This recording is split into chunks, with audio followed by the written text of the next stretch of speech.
네, 주식 투자의 인싸가 되기 위한 가장 빠른 방법 모닝 인사이트 오늘 여러분들과 함께합니다. 오늘도 모닝 미팅에서 가장 뜨거웠던 주제로 여러분과 함께 할 텐데요. 제 옆에 정혜정 연구원과 함께하겠습니다. 안녕하세요. 네, 안녕하세요. 오늘 어떤 종목으로 저희가 얘기를 하게 될까요? 제가 이번에 두산 퓨얼셀을 새로 이제 커버리지를 개시하게 되어서 네. 이거 관련해서 말씀을 드리게 될 것 같습니다. 자, 일단 두산 퓨얼셀 선정을 하셨고 목표 주가를 7만 원에 투자 의견 바이를 얘기하셨는데 그 이유는 뭐가 될까요? 네, 7만 원이면은 이제 전일 종가 대비해서 상승 여력이 44%로 좀 네. 높은 수준인데 네. 그럼에도 불구하고 이렇게 긍정적인 투자 의견을 제시하는 것은 두산 퓨얼셀의 미래 이익이 향후 5년간 평균 69.1%의 속도로 빠르게 성장할 것으로 전망하고 있기 때문입니다. 네. 그렇기 때문에 현재의 높은 밸류에이션이 정당화된다고 판단하는데요. 이제 EV/EBIT을 기준으로 봤을 때 2021년 예상 EV/EBIT은 91.7배 수준인데 네. 2025년에는 8.2배로 빠르게 이제 밸류에이션 부담이 해소될 것으로 추정을 하고 있습니다. 네. 자, 지금 그러면 영업이익 기준으로 굉장히 빠른 성장을 예상을 하셨는데 그 이유는 뭐가 될까요? 네, 이제 영업이익이 가파르게 성장할 것으로 전망하는 요인은 크게 세 가지입니다. 네. 우선 첫 번째로는 정부의 적극적인 수소 경제 확대 정책에 힘입어서 국내 시장의 성장이 가시화될 것으로 판단되기 때문입니다. 네. 두 번째는 두산 퓨얼셀이 갖고 있는 기술 경쟁력을 기반으로 해서 국내 시장에서 높은 시장 점유율을 유지하고 신시장을 개척할 것으로 예상하기 때문이고, 또 마지막으로는 마진이 높은 매출 부문 비중 확대와 원가율이 높은 외부 구매 연료전지 비중 축소로 인해서 영업이익률이 개선될 것으로 전망하기 때문입니다. 알겠습니다. 근데 사실 두산 퓨얼셀 뭐 익숙하신 분들도 많이 있겠지만 이 기업 자체에 대해서 좀 어색한 분들이 있을 수 있어요. 네. 어떤 일을 하는 회사인지도 좀 정리가 필요할 것 같거든요. 네. 두산 퓨얼셀은 PAFC형, 인산형 연료전지를 중심으로 한 발전용 연료전지를 생산하는 업체입니다. 네. 이제 매출 부문을 좀 보시면은 네. 이런 연료전지 기자재를 공급하는 연료전지 기기 매출과 이런 연료전지에 대한 장기 유지 보수 서비스를 제공하는 부문, 이렇게 두 가지 부문에서 매출이 나오고 있는 회사입니다. 네. 이제 최근 현황을 보시면은 국내 발전용 연료전지 신규 발주 시장에서 70%의 시장 점유율을 기록을 하고 있고요. 두산 퓨얼셀의 과거 이력을 보시면은 네. 과거에는 주 두산의 연료전지 사업 부문으로 시작을 해서 이제 미국의 클리어 엣지 파워사를 인수를 하면서 이제 신규 사업으로 출범을 했었고요. 네. 그랬던 것이 이제 수소 경제에 대한 시장이 앞으로 더 커질 것으로 전망됨에 따라서 19년 10월에 인적 분할과 동시에 시장에 신규 상장되었습니다. 네. 지금 현재 상황으로 보시면은 두산 퓨얼셀은 지금 현재로는 PAFC 기반의 발전용 연료전지를 위주로 생산을 하고 있지만 네. 그 외에도 제품 포트폴리오를 굉장히 다변화할 계획에 있는데요. 일단 2020년 10월에 영국의 세레스 파워와 함께 SOFC 기술 도입을 체결한 바 있고, 그 외에도 이런 SOFC 기술을 활용해서 선박용 연료전지나 상용차용 파워팩 등을 생산할 예정이 있습니다. 네. 일단 두산 퓨얼셀이 어떤 회사인지까지 좀 저희가 좀 알아봤는데 그럼 말 그대로 이 시장이 발전해야 될 이유 그리고 발전을 왜 할지와 두산 퓨얼셀이 어떤 회사까지 좀 얘기를 해봤다면 왜 두산 퓨얼셀이 그 중심에 서 있냐, 두산 퓨얼셀이 소위 영업이익이 잘 나올 수 있는 이유는 뭐냐 좀 얘기를 해봐야 될 것 같아요. 네, 사실 가장 긍정적으로 보는 가장 큰 이유는 이제 국내 연료전지 시장이 굉장히 빠르게 확대될 것으로 보고 있는 것인데요. 이제 저희는 국내 발전용 연료전지 설비 규모가 2020년 601메가와트에서 23년 1.8기가와트로 빠르게 성장할 것으로 전망을 하고 있습니다. 네.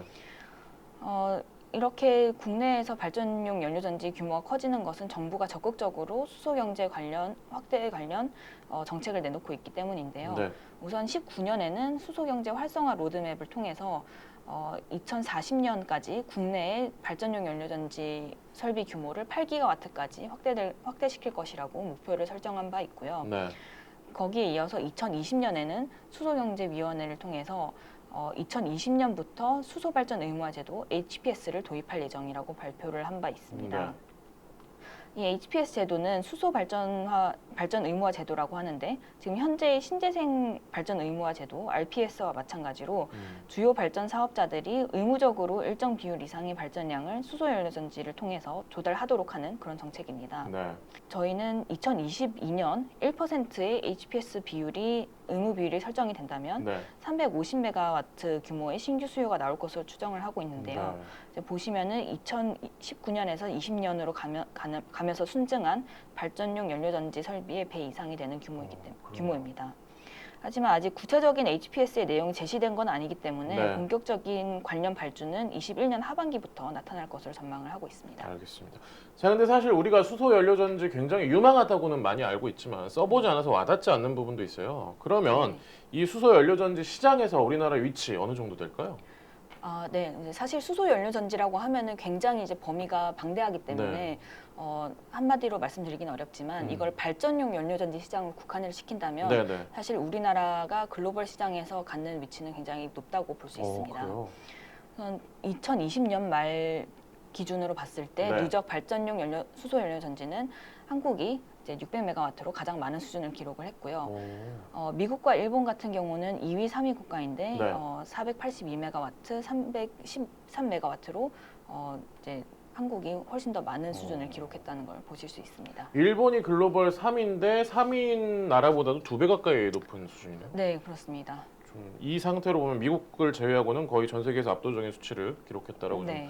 해석이 가능할 것 같고요. 자, 그렇다면 두산 퓨얼셀에 관련돼서 긍정적인 포인트들 많이 얘기를 해봤는데 반대로 투자 리스크 요인이 있다면 뭘 얘기할 수 있을까요? 사실 리스크 요인이 있다면은 지금 이제 방금 말씀드렸던 부분들에 반대되는 요소겠죠. 그쵸. 첫 번째로는 이런 수소 연료전지 발전 시장의 성장이 대부분 이제 정부의 정책에 의존하는 면이 큰데 네. 이제 정부의 정책이 좀 계속 지연이 되게 되면서 수소 연료전지의 시장 성장이 둔화가 되게 된다면 네. 그 부분이 좀 리스크 요인으로 작용할 수 있을 것으로 보이고요. 네.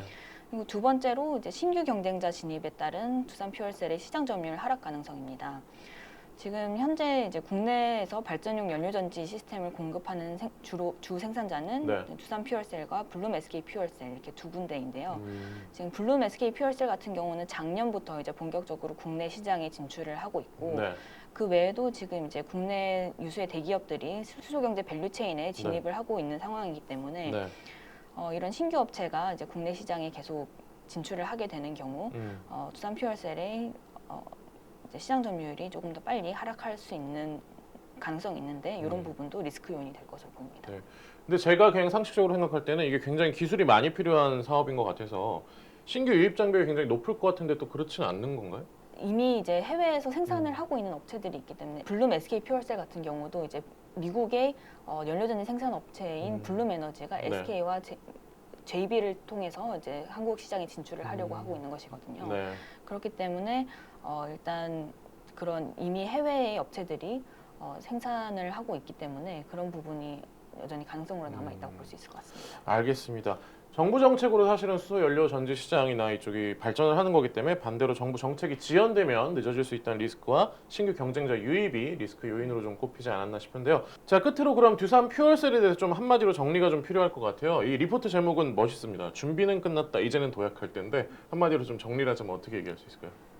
사실 지금 수소 연료전지 시장 발전용 수소 연료전지 시장은 이제 성장을 하는 초입에 와 있는 상태이고 네. 그 안에서 두산 퓨얼셀 같은 경우는 굉장히 좀 선제적으로 진입을 해서 이제 레코드를 많이 쌓아놓은 상태고 네. 이제 생산 설비나 이런 기술력 부분도 이제 충분히 확보를 해놓은 상태이기 때문에 이런 확대되는 시장의 수혜를 많이 볼 수 있을 것이라고 보고 있고요. 네. 그렇기 때문에 이제 시장 경쟁이 심화되면서 발생할 수 있는 리스크를 좀만 고려를 한다면은 이제 충분히 앞으로 성장 가능성이 많이 남아 있는 회사라고 보고 있습니다. 알겠습니다.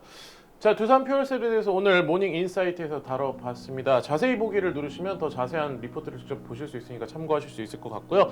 저희는 내일 또 다른 리포트와 함께 찾아뵙겠습니다. 감사합니다.